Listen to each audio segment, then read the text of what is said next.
Okay, welcome back student to this section 11.7, strategy for testing series.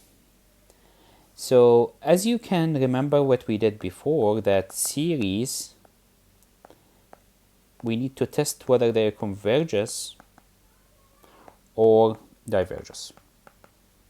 And for convergence itself, we have two options, we have two ways. Either it's absolutely convergence or it could be conditionally convergence, depending on the type of the series.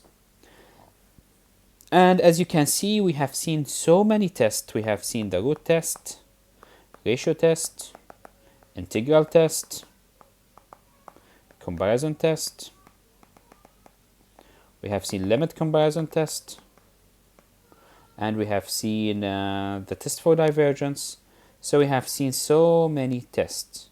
What I want you to do before we start, before we think which test to use, let's have a little bit of a strategy of the candidate for the test.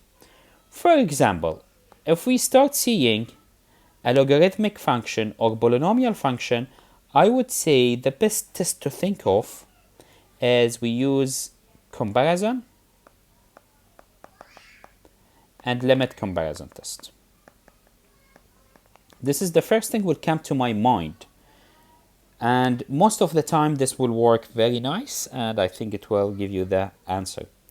If you see something with exponential, here I think ratio test, root test could help you.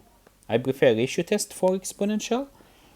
It's so powerful and so clear what we need to do. If you see something with n factorial, we will use the ratio test.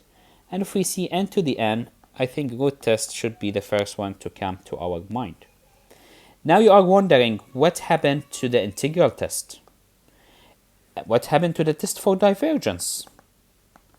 Those two tests, you use them if one of these candidates fail. For example, if I have something logarithmic and I use the comparison test, but I get nothing, I still don't know what's convergence or divergence, then I would say try test for divergence or the integral test.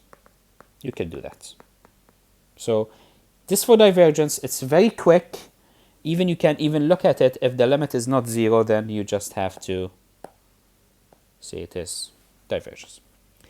Before I start doing some exercises, I want you to pause this video, go back to section 11.2 to 11.6.